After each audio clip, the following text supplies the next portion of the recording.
Quelle souffrance, les amis, quelle souffrance.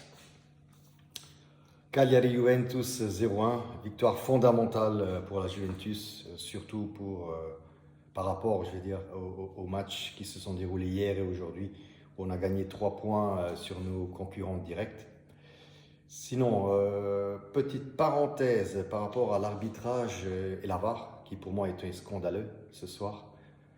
Parce que pour moi, à la 80e minute, il y a un pénalty gros comme une maison, grande comme une maison, pardon, sur une faute de Luperto sur Vlahovic dans les 11 mètres où il se désintéresse complètement du ballon et pousse le joueur avec les deux mains. Alors je pense qu'il n'y a même pas eu un check VAR puisque j'ai rien vu, si je ne me trompe pas, j'ai rien vu. Donc on a jugé qu'il n'y avait pas pénalty sur cette action. Voilà. Sinon, par rapport au match, première mi-temps joué assez bien par la Juventus. On n'a rien risqué en défense. Je ne me rappelle pas d'arrêt décisif de la part de Di Gregorio. On joue à rythme assez bas. Des passes de droite à gauche, de gauche à droite, mais sans vraiment être incisif. À un moment donné, j'ai même compté 9 passes entre les deux centraux, Locatelli et Cambiaso, qui se passaient la balle entre eux. On ne sait pas pourquoi. Ils se passaient la balle entre eux parce qu'ils ne trouvaient pas de joueurs libres.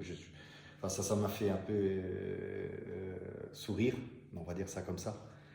Puis vient le but de Vlahovic, qui, voilà, sur cette action, il a bien joué, il s'est bien débarrassé du défenseur Mina et du gardien en même temps pour marquer le but. Après, on a eu encore 2 ou 3 occasions avec Conceição et Ildiz, où là, franchement, voilà, Ildiz aurait pu faire un peu mieux, car sur le 2 ou 3-0, je pense qu'on aurait tué le match déjà en première mi-temps. Voilà, c'est tout ce qu'il y avait par rapport à la première mi-temps. Puis voilà, la deuxième mi-temps commence et à partir de la 10e minute, voilà, simplement on recule de 20-30 mètres et là la souffrance commence jusqu'à la fin du match où on n'est plus incisif du tout, on a baissé le rythme encore plus qu'en première mi-temps. On laissait la balle aux adversaires, ils pouvaient faire un peu tout ce qu'ils voulaient. On ne sortait pas de notre milieu de terrain.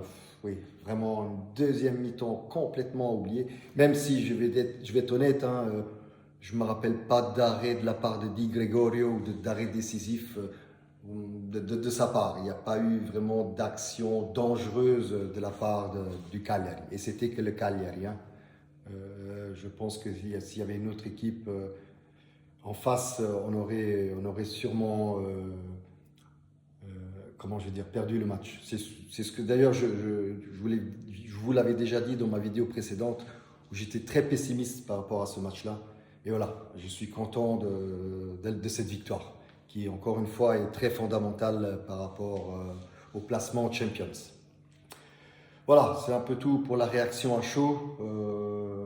Demain, je ferai sans doute une vidéo quand j'écouterai un peu les conférences de presse de Motta et tout ça, et des joueurs, pour vous donner un peu plus d'infos.